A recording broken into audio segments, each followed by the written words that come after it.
But Europe cannot become, or cannot acknowledge the fact that it is a political entity as long as NATO is there to... What is Europe doing? It's joining in sanctions against Russia that is very detrimental to Europe's own economies. Why? Because of NATO. So get rid of NATO.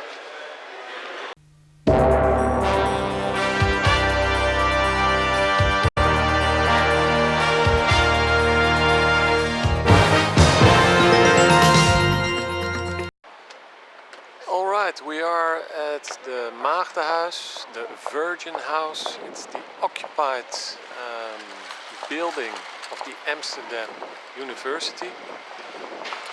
9 March 2015. And tonight we have here the speech of Mr. Karel van Wolferen. He is Emeritus Professor at the Amsterdam University. A man with a big experience in journalism, on Japan, where he has lived a long time and was a journalist for newspapers. And tonight Mr. van Wolferen is gonna give a lecture of approximately an hour and a half on the situation in Ukraine and Russia. And he's also going to touch the subject of Greece and the financial crisis over there. He's going to speak about NATO, he's going to speak about Putin, he's going to speak about Merkel, and he will give some views not very common in the mass media. We're gonna have a look at Karel van Wolferen.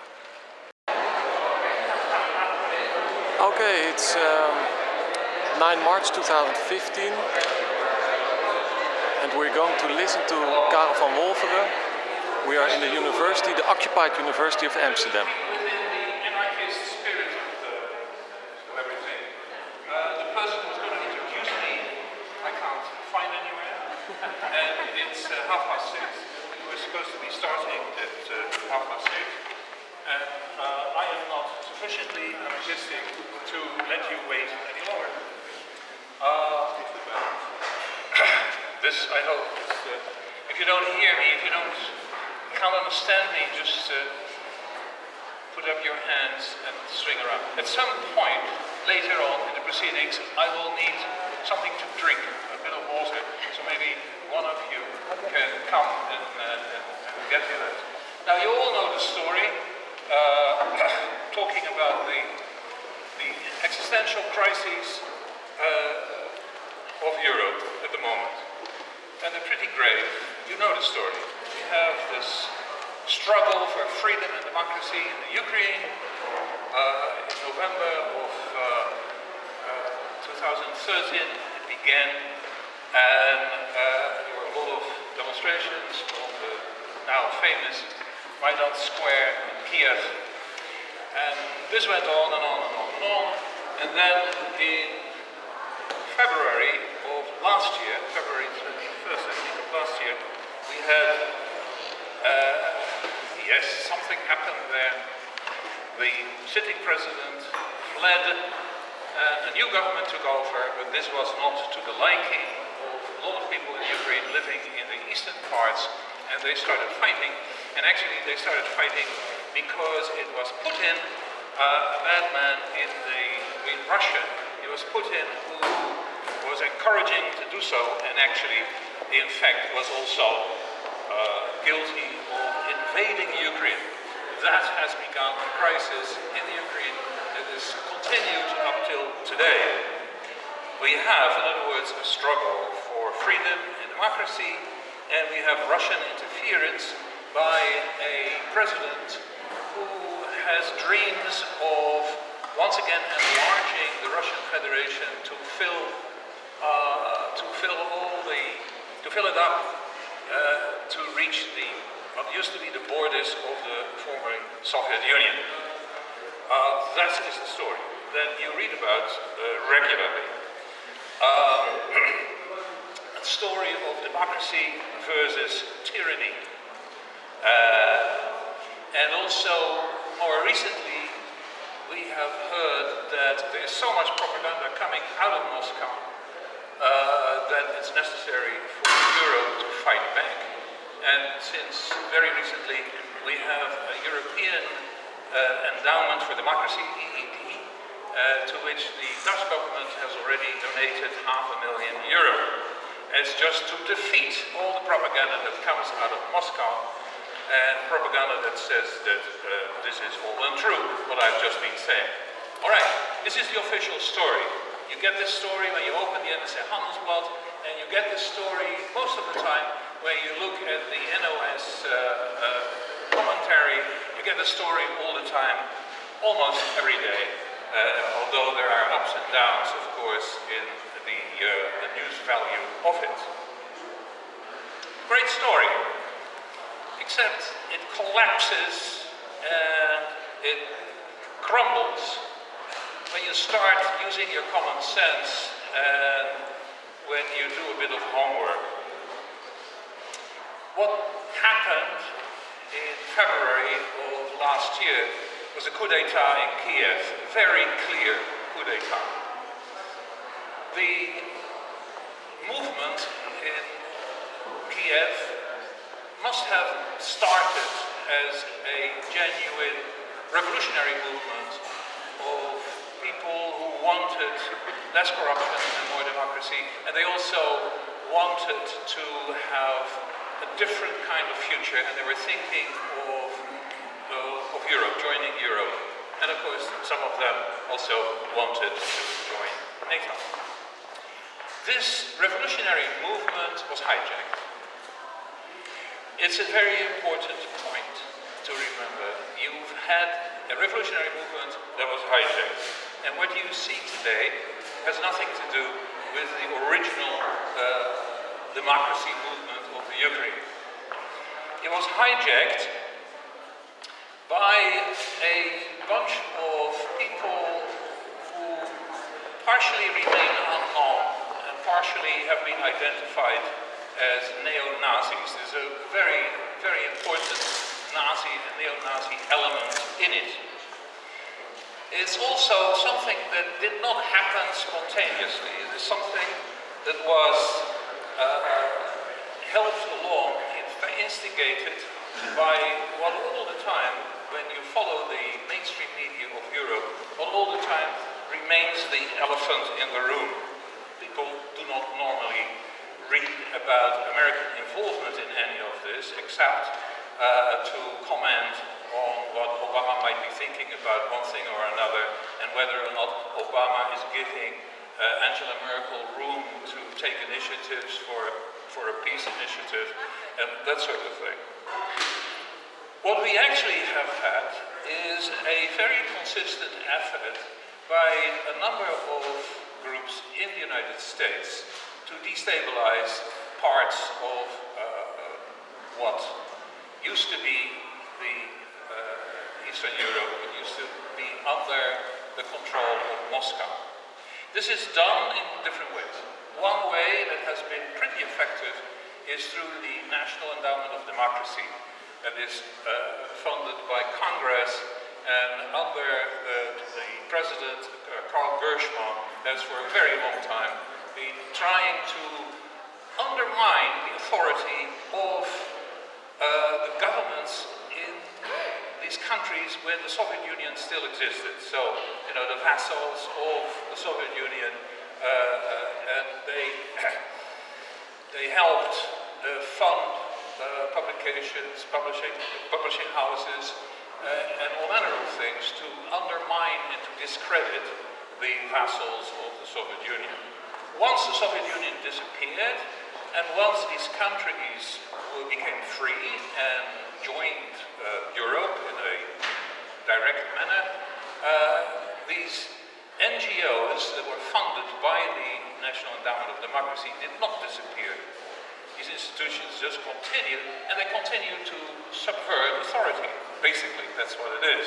But with the intent of carrying out a very ambitious program, a program hatched in Washington by among other things, Karl Gershwin, this National Endowment of Democracy, along with, of course, the very well-known neoconservatives and a newer group of so-called liberal hawks known as R2P, the Responsibility to Protect. This is a group that appeals to human rights and to the idea that people are better off with democracy and that therefore the United States has a duty to interfere whenever possible to help recover or institute human rights and to help democracy to take roots. This is done very often through violent means by invasion and occupation, as we have of course seen with Iraq, as we've seen with Afghanistan, and as was planned for other parts of Eastern Europe, like Georgia. Just in time, the Europeans woke up and they understood that if Georgia indeed became a member of NATO, they might end up in a war with Russia, because one of the articles of NATO says that if a country is a member state is attacked by somebody, then all the other states have to come into action and fight on behalf of the attacked member state. So, at any rate, what happened was that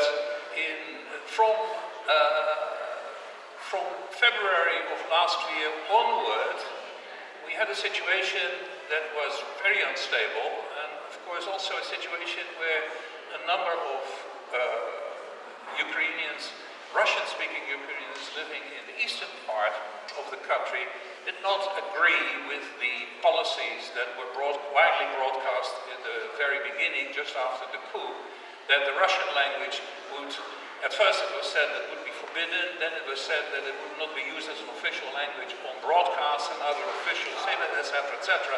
And then, of course, there was a slightly milder interpretation of this, but it was clear that those Russian-speaking groups in the eastern part of the country would receive a stepmotherly treatment by the new rulers in Kiev. Then we had a very tragic, a very something that, especially in the Netherlands, was a huge blow. We had the shooting down of the MH17, the Malaysian airliner that carried 289 passengers, most of whom were, or a large proportion of them were Dutch.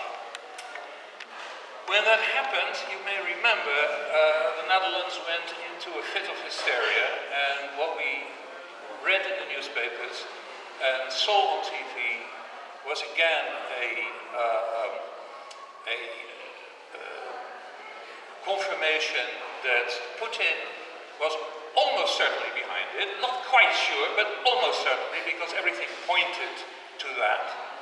And the Netherlands, along with other parts of Europe, but especially the Netherlands, went into a paroxysm of anti-Russian and anti-Putin propaganda. This propaganda originates in the United States and in Britain.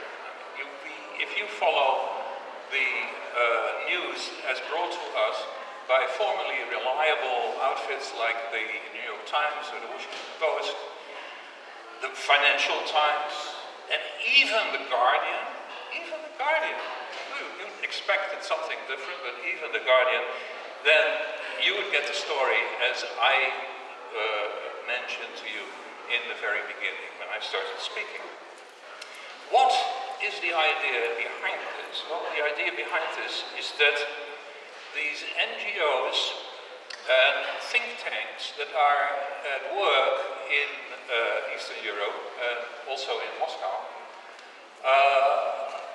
aim to undermine and, if possible, to break up the good trade relations, commercial relations that were developing between Russia and Europe, especially Germany.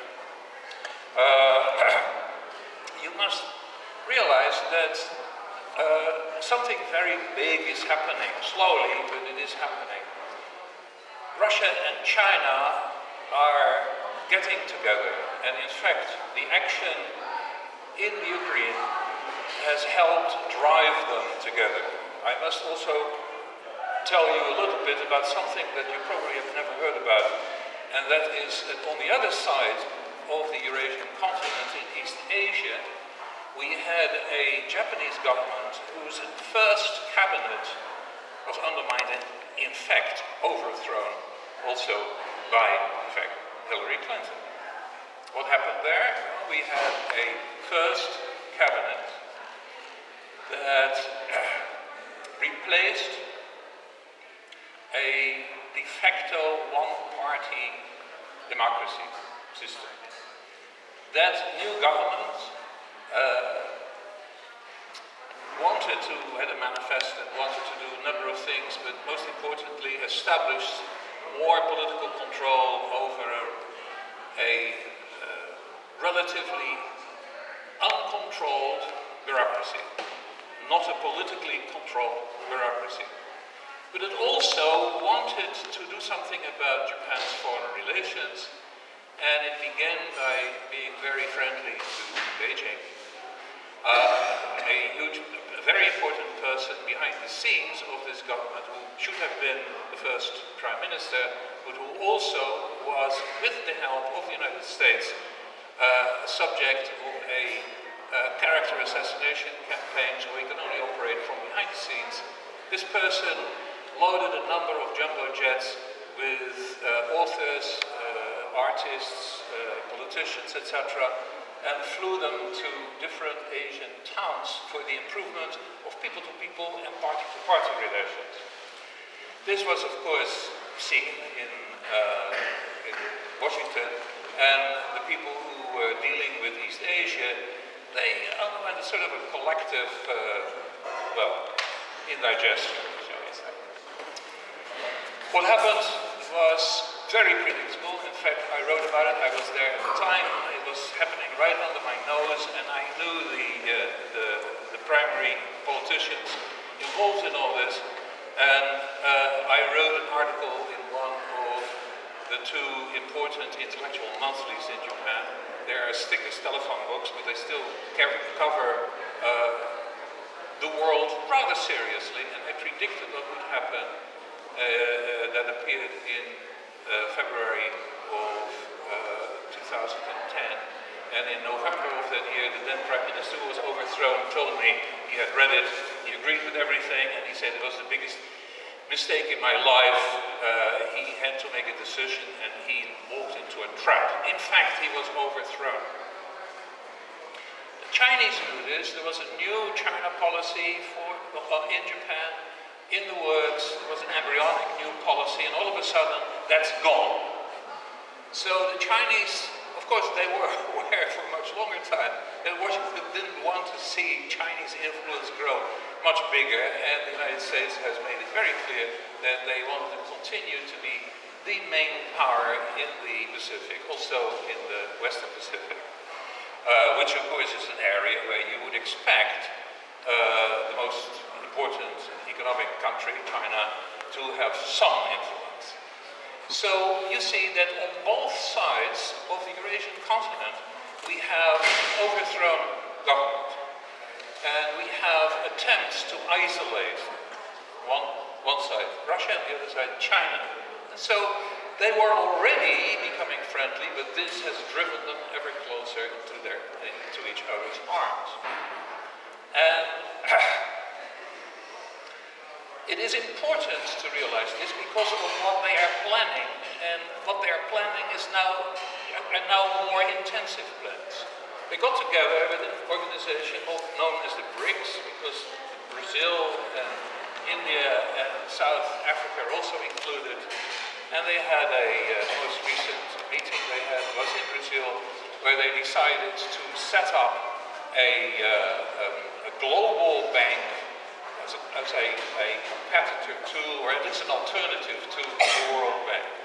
And what they are aiming to do is arrive at some alternative to an international payment system, like this. Already they have alternative ways to get around the SWIFT rules, and the dollar, of course, is a currency that is used all over the world. It's a world currency, and what they want to do is become less dependent on that. This, of course, shares the hell out of people in the United States who think further than just the next few years and the next election. Also, this is very important, there are many plans, and partially already carried out, of connecting the coastal cities in East China with ports in Western Europe through high-speed train railway links, and they call them the new Silk Roads. Well, you can imagine that with China, the biggest factory in the world, and with Russia, that has perhaps the world's most extensive deposits of raw materials and other things that people need for high value added manufacturing, these new Silk Routes are going to be perhaps, most probably, the most intensively traveled trade routes in the history of mankind.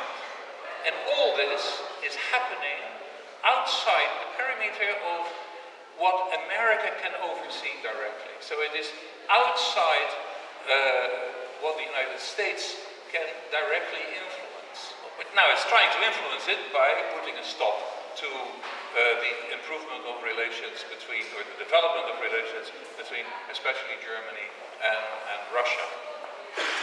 There is, in other words, a great deal at stake.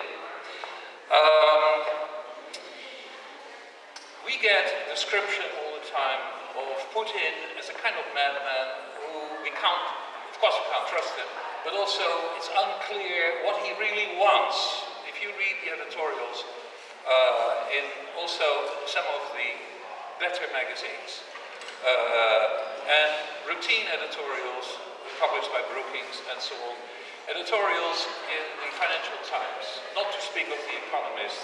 You get this all the time. Putin doesn't make clear what he wants, but he's dangerous. He is aiming to get Lithuania, Estonia, and Latvia as first moves in the extension of his empire. Brzezinski has just only a few days ago come up with this again. And you get this in conversations that are duly reported by the media, also in the NRC Handelsblad. I must say that I worked for the NRC Handelsblad with great pleasure, great satisfaction. They were wonderful at that time for their correspondence, and I was correspondent for East Asia for over 16 years, and it was one of the best times in my life, one of the best periods in my life. But today, the NRC Handelsblad is not even a shadow of its former self, and that is putting it mildly. It is terrible what has happened there. And other magazines and newspapers and TV programs that at least had some claim to journalistic integrity. It is gone. There is no journalistic integrity at this moment available. And this is pretty awful for a former journalist like myself, once a journalist, always a journalist. And it is really pretty awful. You see all the time that what is a first requirement for a journalist? When I asked this question recently to a journalist who was interviewing me because he wanted to try to trip me up on something I had written on the Ukraine. And he's a young man working for one of those online journalistic things. And I asked him, what is the most important requirement for a journalist? And he said, you have to be honest. I said, well, wait a moment. Yes, you have to be honest, but everybody has to be honest. This is something that is just simply, expected by society around you and your family and your friends, etc., that you're honest. So it is not something special about journalists. No, you have to be curious. And your curiosity has to really, absolutely your curiosity has to drive you in the direction of trying to find out more and more about questions that have not been properly answered, or about things that are smelly, that are suspicious. This is something that is no longer carried out. The people who are now covering Russia and the Ukraine in NRC Handelsblad, but also most of them in the NOS. I am not familiar with every newspaper in the Netherlands, but I think that the others are not much better, is dismal. So, what is the story? What is the political reality of Greece? Well, we know what the reality of Greece is, the political reality. Greece can't pay their debts. They have borrowed too much and now they're stuck with those debts. Okay, and we they gaan er can't even pay uit. We them take a off, little and break it's really pretty awful. and come back when the Ukraine is coming it's back. fair. I also must point out that some journalists who keep on writing negative things about Russia, they don't think of themselves as corrupt, of course. They think of themselves as very serious. And I believe that they are. I think that they are, on the whole, genuine. They do believe what they write about, except that when they are confronted with inconsistencies and with contradictions, they are not asking the questions that normally would come to a journalist's mind, and they don't follow up on them. But you realize that quite a few of those journalists, I know personally, I worked with them for a long time. You find them in China, you find them even in Japan, you find them in Southeast Asia. These are journalists who identify very strongly with aims of sometimes of a democratic opposition, and they don't cover the country, they cover the opposition. This was true when the Soviet Union was still existed. I mean, diplomats in Moscow were always saying, you know, you get these journalists, they were complaining to me, and they're saying, we always have these journalists, correspondents visiting, and the only thing they ever do is go to this address and that address and this next address, because that is where the opposition people live, that's where the dissenters live. And there was, of course, a good reason in those days for them to do this, but it is a habit. They also identify, China is a good case in point. You have people who are not happy with the way things are going in China. It is not becoming democratic enough, and certainly it's not, and this is very important, it's not developing in line with what Americans have been taught is a natural way in which countries ought to develop economically. I mean, the market is still not, you know, the market doesn't run things in China the way it should be. And they still have these government-owned public corporations and so on. You get this stuff all the time. Read the books written by people who used to correspond for the Financial Times. Even in Japan, you know, I've known quite a few correspondents who can only think in terms of what the country was not doing in the way of defending itself. So they'll be writing about, now they write about how it's a good thing that they're beginning to really realize that they have to contribute to what is in fact American militarism in the area. In other words, journalism is a funny business, and if you are working in a country that has strongly autocratic traditions, you are likely to lose perspective over it. There's another thing, and that is that more and more journalists write, or correspondents write, but the editors believe they should be writing. This is something that never was a problem for me, fortunately, but I've seen it around me, and I can tell you quite a few anecdotes of especially American colleagues who are fighting their editors because they completely disagreed with the conclusions the editors had drawn. And one evening I spent in the company of the chief correspondent of Business Week, and I heard him on the phone with New York And he kept saying, but there is no economic crisis in Japan. There is none of it. And he would hear, yeah, but the New York Times has it, and CBS has it. He said, oh, and he turned to me. He said, is there an economic crisis in Japan? I said, no. They finally, at the end of a very long telephone conversation, they agreed that they would still have a cover story on the economic crisis in Japan, but at the end of that story, there would be a line that some observers believe that the crisis idea is a bit exaggerated. All right, this is, used to be, a fairly well-known and trustworthy business people. I have seen this around me. The Americans were very much plagued by this sort of thing. And today, Dutch correspondents are too. It is not possible for the correspondent in Washington to write a story analyzing the R2T, analyzing the liberal hawks, and really analyzing the neocons and how they fit in the scheme of things. So, Dutch readers don't learn about these things. Europeans don't learn about these things. I mentioned earlier that it's the elephant in the room. When you read Der Spiegel, I read Der Spiegel recently on Angela Merkel. Der Spiegel has an interesting take on Merkel and her initiatives for the Minsk peace agreement. And all the time as you read this, you realize they are overlooking the elephant in the room, which is the United States. Okay? Although the editors of Der Spiegel do write that Obama has given Merkel room to maneuver, has given Merkel room to have her own foreign policy, a European foreign policy. Hip hip hooray, thank you very much, Mr. Obama. In other words, those German editors at some level realize very well that Europe is not an independent area. Europe exists in a state of vassalage to the United States. This is far more serious than most people in the Netherlands realize. And it also has to do with the other problem, with the economic problem and the financialization of the world.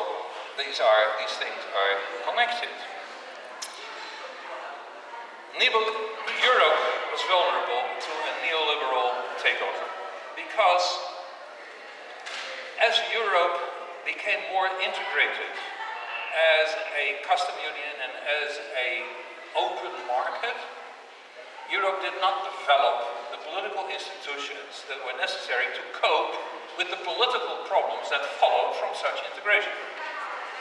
And this was not believed to be important. The Europe we have today is the Europe that Mrs. Thatcher very much wanted to have. A market as big as possible and no nonsense about political integration. That is not something that we want, etc. I had the extraordinary opportunity to actually talk with her about this at some conference in The Hague, and I saw her in an intermission, and I went up to her and I asked her, have you ever thought about the possibility that the economic integration would produce problems that can only be solved by political institutions? She looked at me, took my hands, both her hands, she was wearing the blue KLM uniform, and she looked at me and repeated word for word what she had already told us all in the conference. She was completely she was not reachable. And of course, unfortunately, this has been the position of the people who rose to the top in the various member states of the European Union and the Euro countries. And it was understood that when the euro was introduced, that the political underpinnings for a euro did not exist.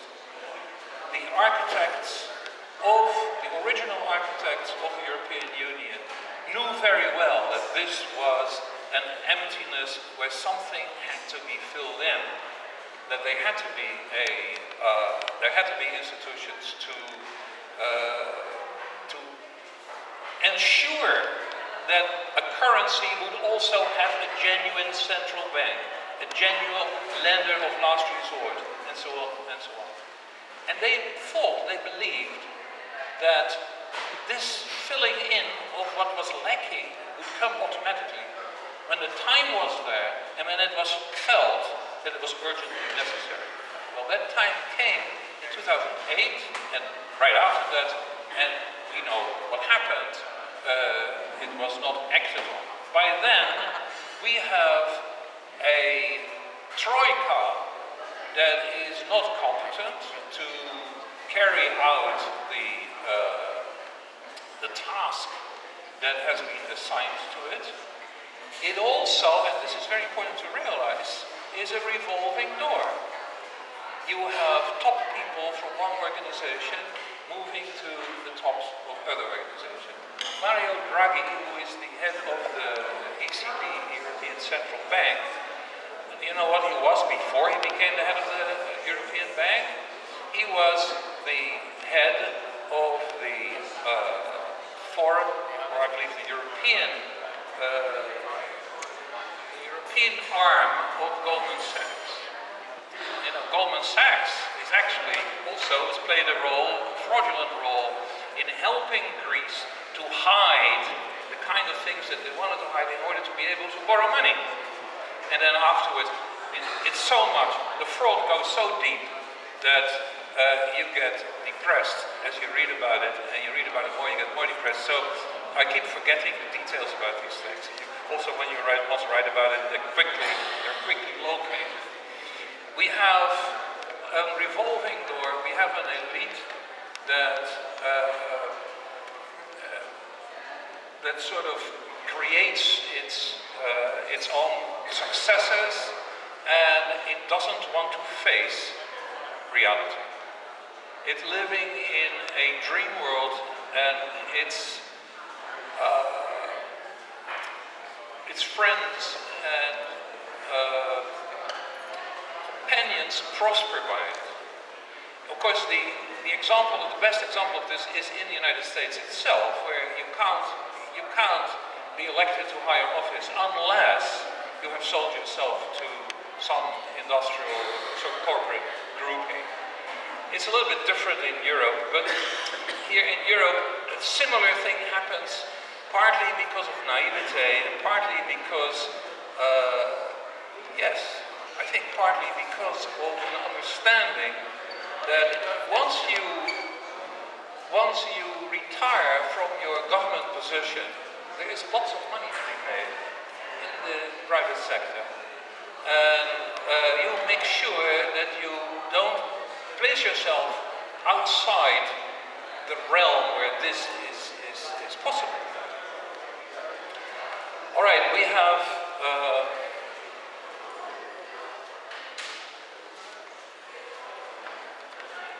I think that I will speak for another 10 minutes, and then, or unless you are sort of bursting with remarks right now, and maybe we can. The subject is huge, and I made a few notes of things that I should not forget. I think you want to understand something about the relationship of Europe with the United States that is not understood by Europeans.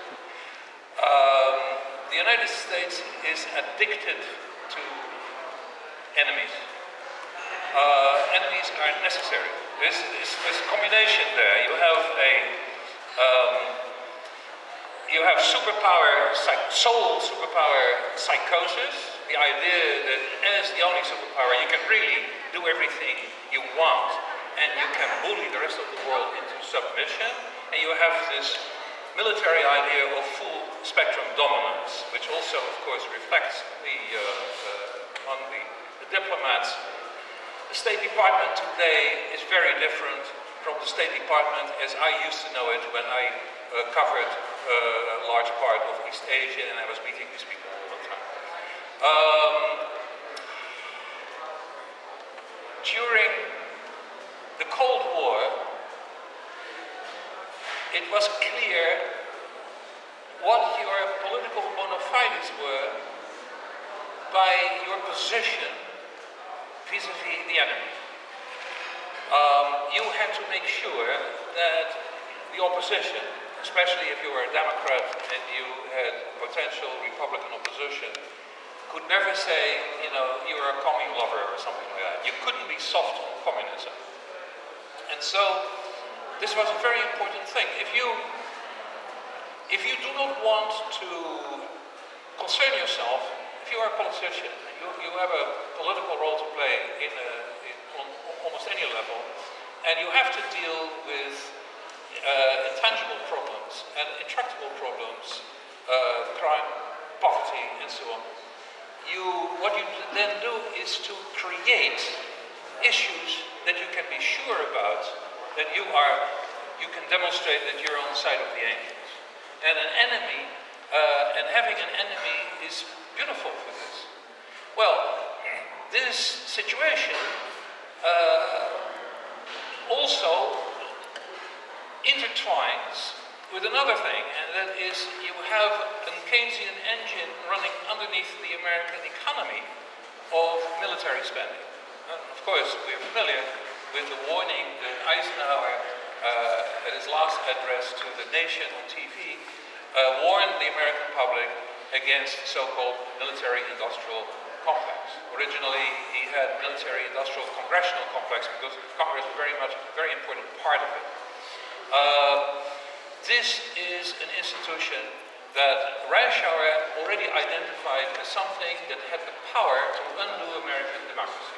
Well, that is in fact what happened. Of course, we know this now. And again here we have a link with Europe, because NATO is an extension of the American military-industrial complex, and when you are part of NATO, you're also you have also the enemy, the United States enemies you inherit along with them. And we have seen that in the biggest false presentation has been war on terrorism, that has made possible for quite a lot of protection of citizens, of civil rights to be undone, the beginnings of growth of a fascist-like state, where you have more and more heavily armed police taking the place of what used to be a fairly reliable and fairly honest institution in the United States. And we are seeing similar things in Europe. I think that you also should be aware of the phenomenon of false flags activities. This is something that's very tricky territory. When I move on this territory, I really move on very thin ice. And I can, in one go, destroy my reputation.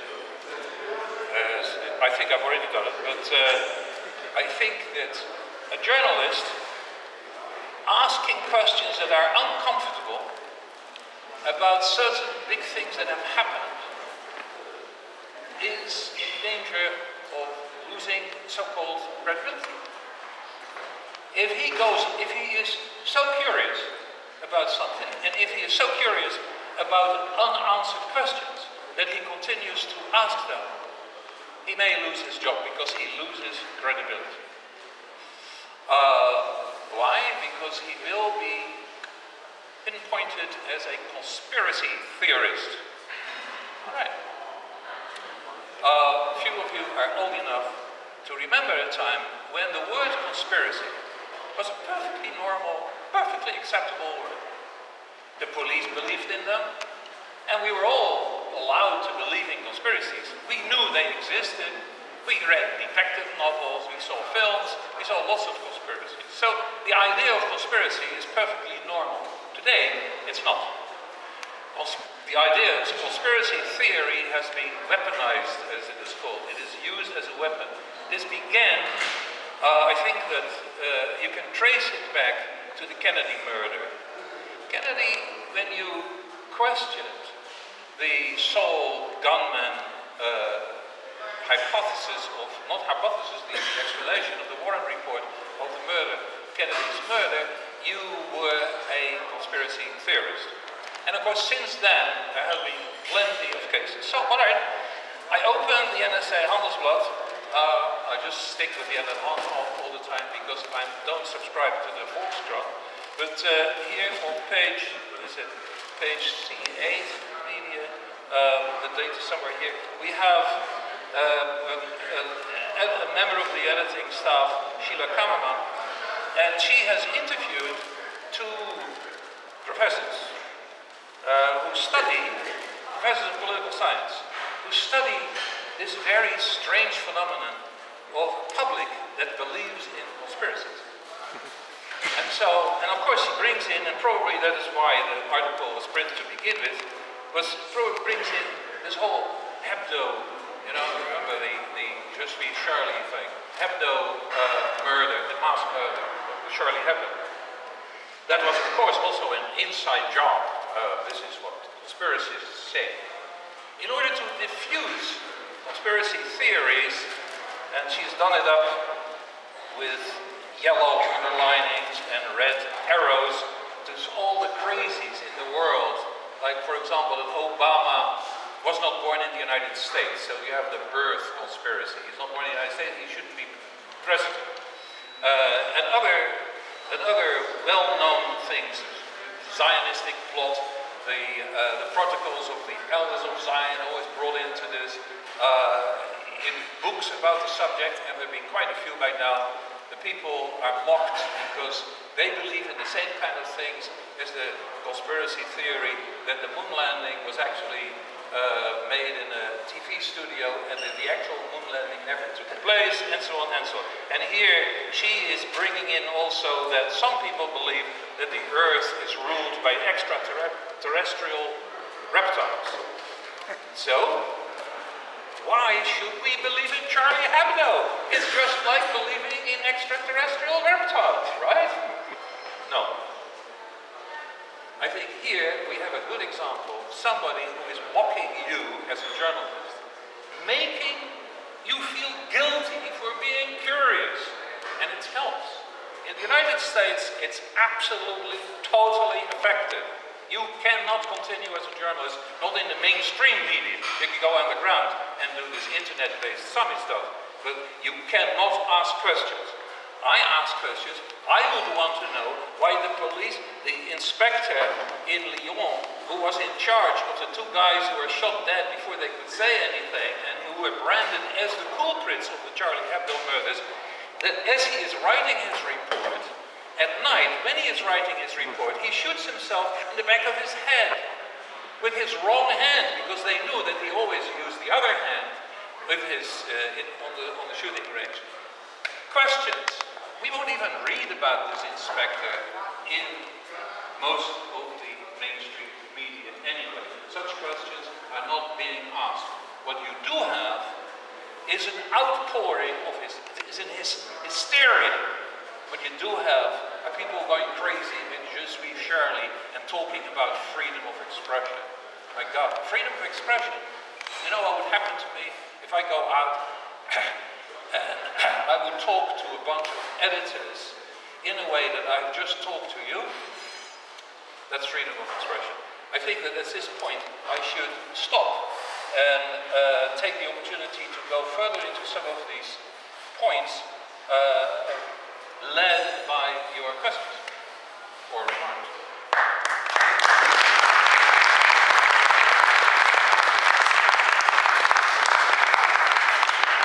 Yes. You mentioned that. Okay, I will speak up loud. You shall, yeah. Yeah, you mentioned that the current situation with Germany and Greece, and that they would like to continue it because there's benefits to this whole situation with the bankruptcy of Greece. And what would those benefits be? The Greek situation, the euro.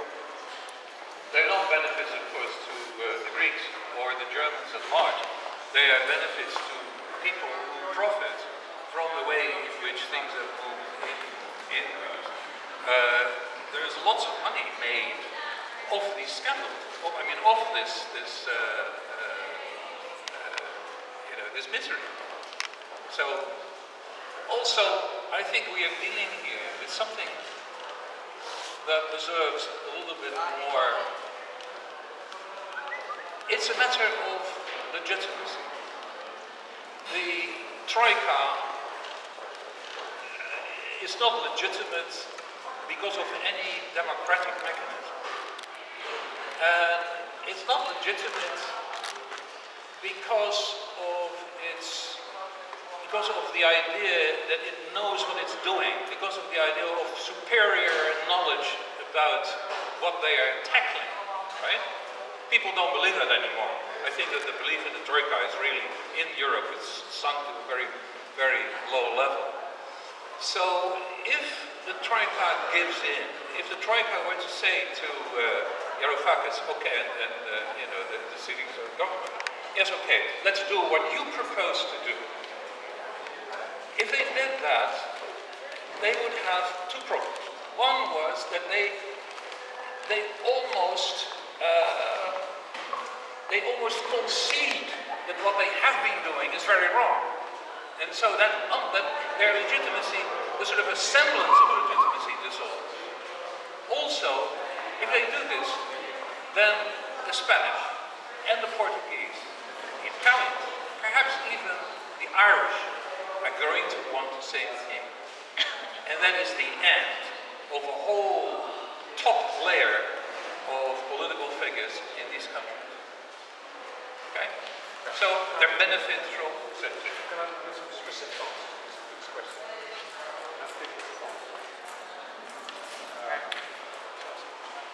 This is, by the way, this is Donald Kalf, who is one of the more astute interpreters of the whole financial banking world and author of several books that you ought to be familiar with.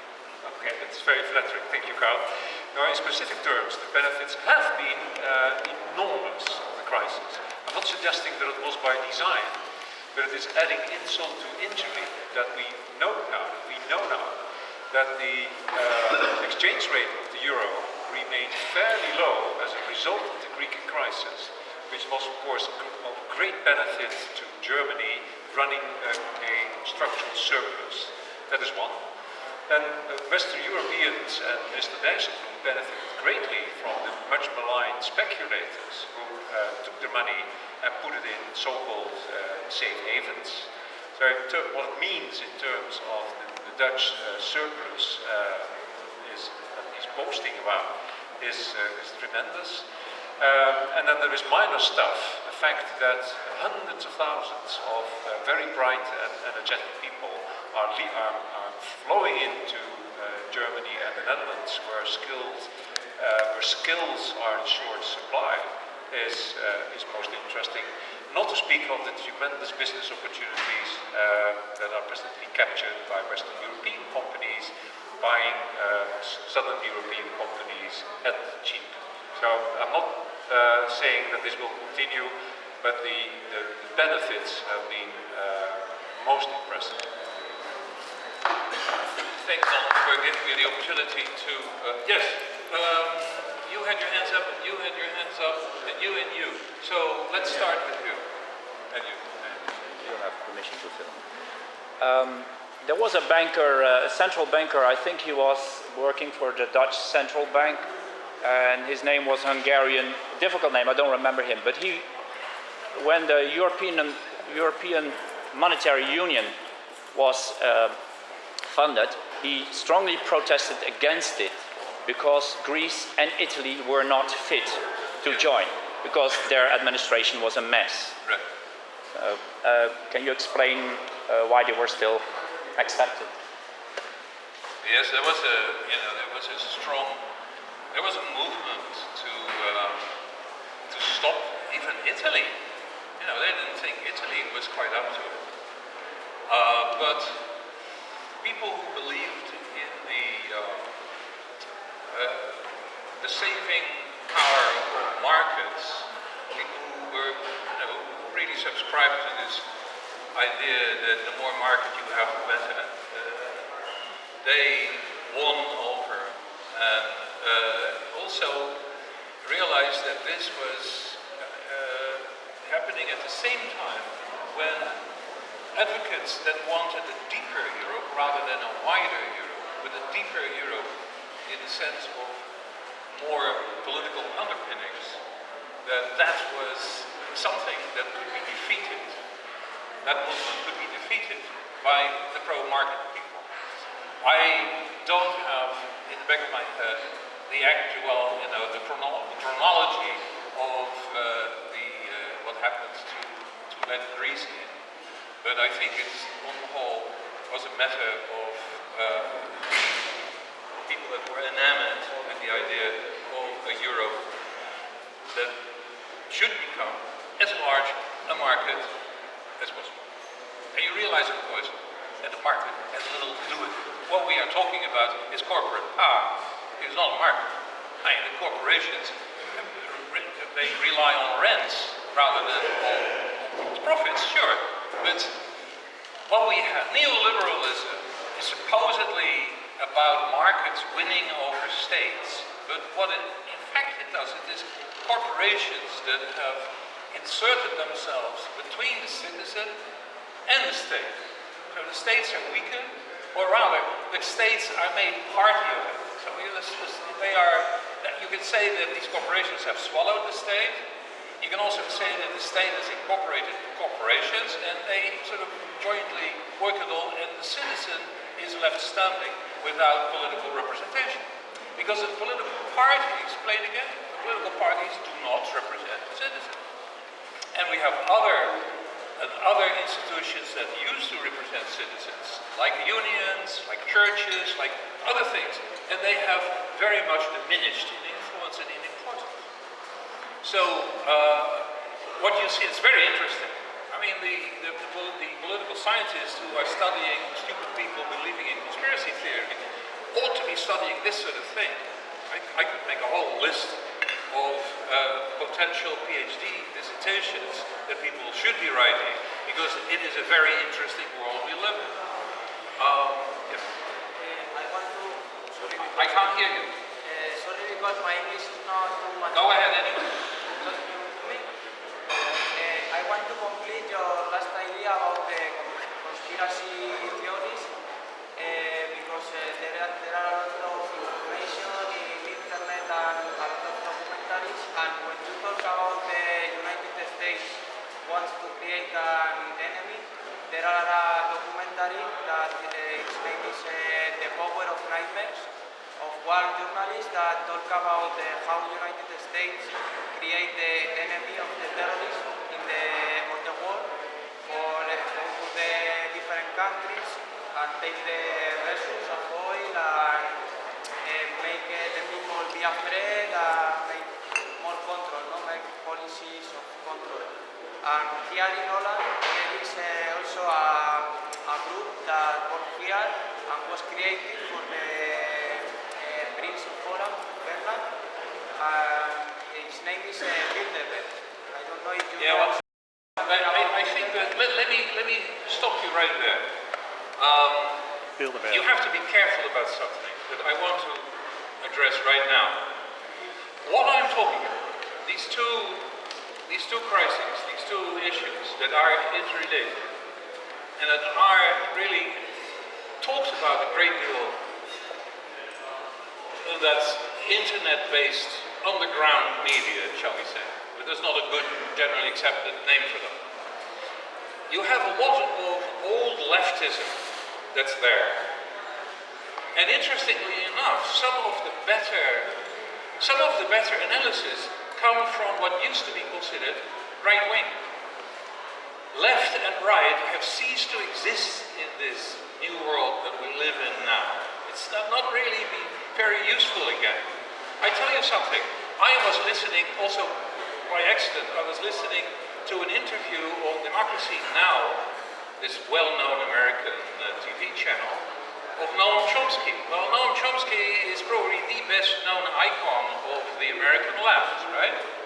And of course, Chomsky was sound on the subject of the United States not having any business in trying to make Ukraine a part of NATO. He was very sound. He was very sound on this thing but he said, whatever you think of Putin, you should realize that the United States was wrong. But then he went on, he said, Putin is the worst thing since Hitler. And I thought, what? Am I listening to Hillary Clinton? That is what Hillary Clinton says. So this is an old, very venerable icon of the left. But in these areas, you get ideas and things that are not necessarily informed by the most recent developments and most recent understanding of how things are put together. Okay? Bilderberg is an example. The Bilderberg is a favorite item on the agenda of leftists, of old-style leftists, who want to believe that the world is run by some grand conspiracy. It so happens that I attended once the Bilderberg conference because they asked me to talk about Japan. And I tell you, it was wonderful, 3 days, absolutely wonderful. You see there all the guys at the top, not all the guys of course, but some of the, the well-known, Kissinger, and there are quite a few Italians, and all right, do they talk with each other to plot things sometimes, perhaps, over coffee or over a drink or something like that? But that outfit is not set up to rule the world or anything like this. It is set up for these people to meet regularly, to come together. You have this in Davos on a much bigger scale, and much broader, much wider membership, because Bilderberg does not allow any Japanese or other Asians, you see? So be careful when you come up with this. Also, there's an important thing to realize, that the moment you start asking questions about what might have been a very important false flag operation, what you will see is extreme ideas, extreme analysis that are downright silly in connection with that, in order to undermine and to diffuse any kind of interest in it. Because if you then continue to ask such questions, you are immediately, your interest is equated with the interest of damn fools, okay?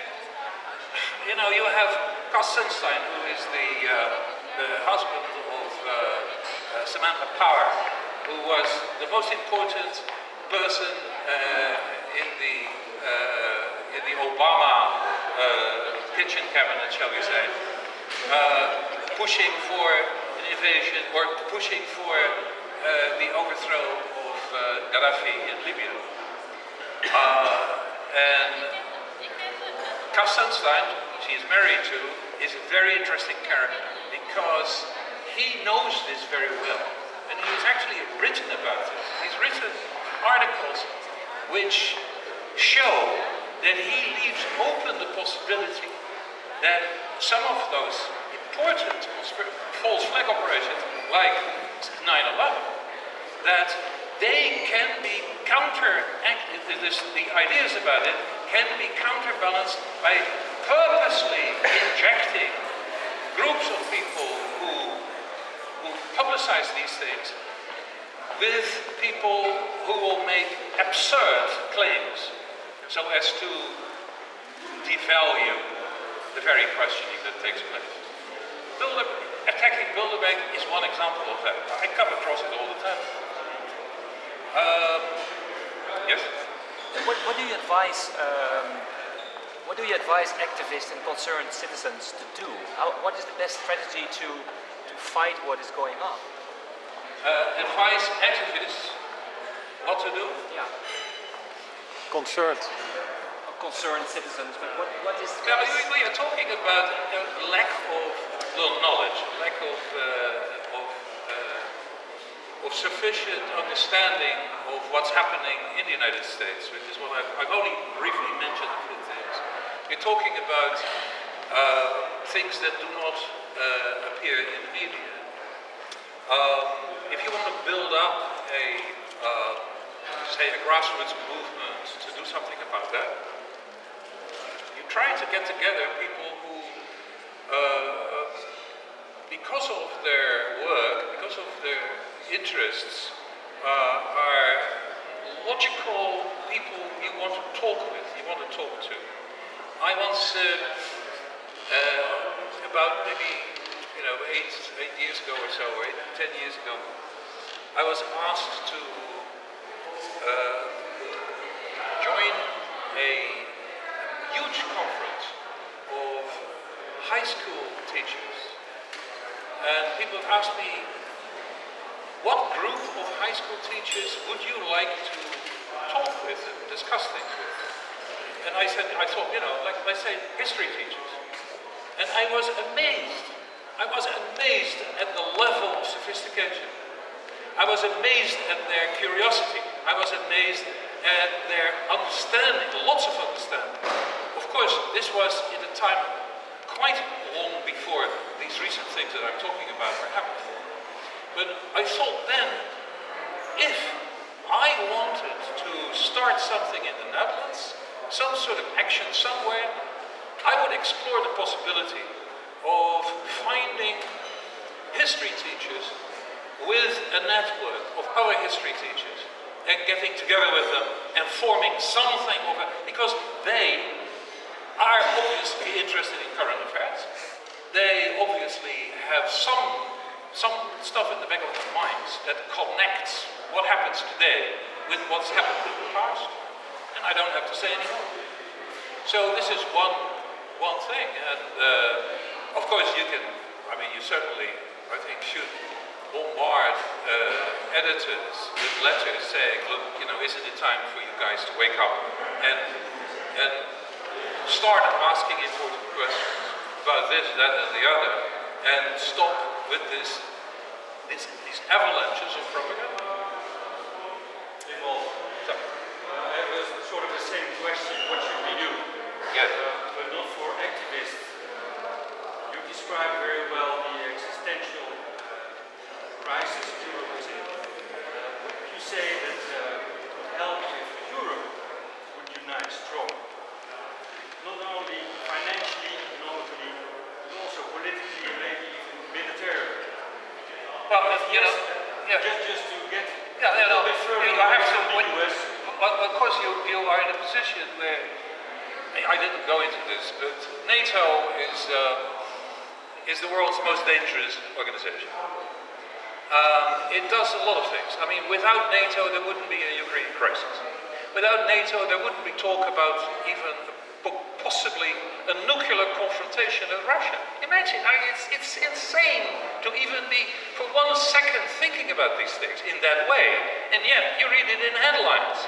Without NATO, you wouldn't be reading that in headlines. NATO, however, does much more than that in a bad way. NATO prevents Europe from having a foreign policy, because as long as NATO is around, it cannot have a defense policy. And without a defense policy, it can't have a foreign policy.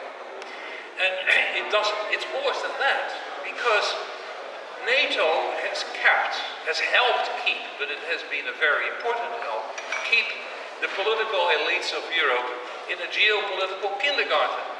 They're brought up with comic book type ideas of what geopolitics is all about. It's incredible reading what so-called thinkers in NATO, how they are describing their potential enemies in the future. You won't believe it. I'm just now writing an article about this. If you're interested, give me your email address, I'll send it to you. Now the point is that as long as that institution exists, Europe cannot have a foreign policy. Europe had a chance when George W. Bush wanted UN Security Council endorsement of his invading Iraq. And you may remember that Gerhard Schroeder and Chirac, that they denied him that because they voted against it, along with Putin, in the Security Council. There was a wave of dissent, I can remember, going through the media in the Netherlands. I remember Heldring writing, well, you know, when you have allies, when you just need the allies, they're not there, etc., etc. The man, of course, has no idea what he was writing about. Now, they had an opportunity at that time. If they had said to the world, we are blocking this because we want to hold on to the charter of the UN. And if they had told the German public and the French public that that is the reason, they would have, in one stroke, they would have positioned Europe on the world stage in one blow. And Europe would have become, at that point, a political entity to counter it. But Europe cannot become, or cannot acknowledge the fact that it is a political entity as long as NATO is there to... What is Europe doing? It's joining in sanctions against Russia that is very detrimental to Europe's own economies. Why? Because of NATO. So get rid of NATO. What do we see when a socialist party in the Netherlands that is much more socialist than the PvdA, which used to be the socialist party of the Netherlands, when it finally accepts the fact and the reason for being of NATO? You know, that the whole, I don't think there's a single political party in the Netherlands that says we have to get rid of NATO. Okay, let it be known here and now. I have no idea who to vote for in the next elections, but if some political party gets up and say, we are dead set against NATO and we do everything for its abolishment, I will vote for it. I think that we are reaching a point where I have to go because there is another, 6 minutes I have. Who? You and you, right? Yeah, I have a question. You already talked about the alternatives in terms of the big countries because of the UN, of the US and how big it is. Please stand up and Of speak course. louder. I'll take the mic. Believe that the moment the big countries get bigger and get a larger GDP than G8, which is said to be in about 2050, that they will get, well, I would say 2015, 2014. Anyways, that they will get elitist and that we will get the same problem all over again that we have in the US right now. I'm not fully sure I understand the question. So you asked when countries outside the G8 become more prosperous, better, etc., then what would happen? What? Same thing would happen now if we get an elite of people that will want to have more money and prosper. Yeah, no, I mean, but let us have a look at the world now. We have American dominance, Western sphere, Japan is part of it, Australia is part of it, the whole British world is part of it. And there are some countries that are part of it in a sort of a lukewarm way, more and more, like South Korea, like everything. It's too long to go into. That world we have, and then we have the beginnings of a BRICS world. Will that amount to something? I am told by people who are following it closely in Asia that they take it very seriously. And these are people who I think know what they're talking about. But it's easy to mock them. It's easy to say, oh, you know, Brazil, what is it now? It's all easy to say this, but it can change very quickly. It also, once the Chinese and the Russians and the Indians start pooling resources, it's an immense political power. We don't know what will happen. There is a very small chance, very, very, very small. I consider it so infinitesimal that I think we can ignore it, that the United States wakes up to its own best interest. It probably won't happen. If we have Hillary as the next president, we will have war with Iran. If we have, most of the Republican candidates that are now sort of, preparing for the candidacy, it's pretty dismal. It's awful. Europe, is it possible that Europe will wake up? Merkel seems to be making very, very late minute moves with this Minsk thing that she insisted on. She went to the Kremlin together with Hollande. Don't erase him from the picture. I mean, that is quickly and easily done, and it is done a lot. Perhaps he took the initiative, who knows? But anyway, they went there without their normal entourage, so there wouldn't be, or they hoped there wouldn't be a chance for American eavesdropping. What did they discuss with Putin, right? So Merkel maybe at the last moment also gave the Syriza government not a breakthrough, but a little opportunity to try and do something in Greece. Is she getting religion? Does she understand? I just wrote an article about that. My hopes are up, but my belief that it is actually happening is going down as we speak. Okay? So I think we are in a rather dismal situation. Sir? Yeah. Despite my slightly younger age, I tend to agree with you the deterioration of what we once called quality media, quality newspaper. What's in your opinion are the real reasons behind that? Yeah. Partly because the media have become much too dependent on, the ownership has passed into the hands of large corporations. I think the quality of editors, the quality in general, editorial quality has gone down significantly. Yes, you have something of quality, you have something of value, you have to guard it. And if you don't, if your attention slips, it goes. So I think it's a combination of lots of things. They're in trouble. And then they were bought by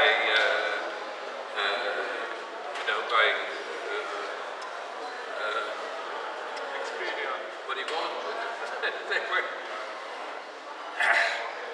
They were harmed a great deal by the wrong businessmen taking over. I think it's different from one individual newspaper and individual TV outlet and the other. There's a lot of courses out there, and it's strange, but it seems to happen together.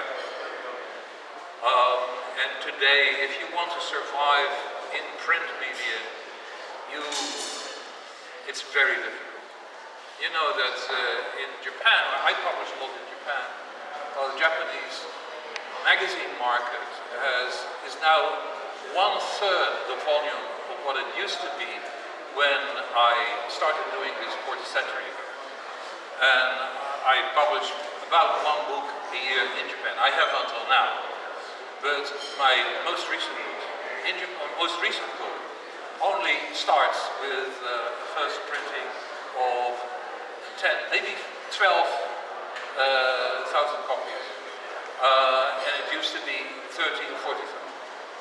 So everybody is doing very badly. Why? Because of what you're doing with your telephones. In Japan, it's worse than here because everybody, all those commuters and trains and waiting platforms, they used to have books in their hands, they used to have magazines in their hands, and now they have it on telephone. It's an extreme case, but you see the same phenomenon everywhere. It's one explanation. I think that, I don't know if there's one urgent last question, I will address it, but otherwise I will say goodbye to you and hope that you will have gained a little bit from this talk. There is so much more, as I am speaking, there is so very much more that I want to say in passing, that I hope that something will go. Thank you very much.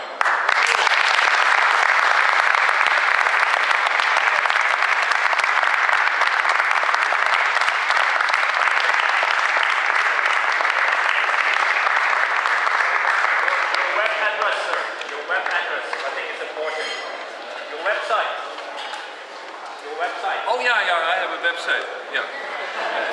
Yeah. It's easy to find. karelvanwolferen.com. It can't be easier.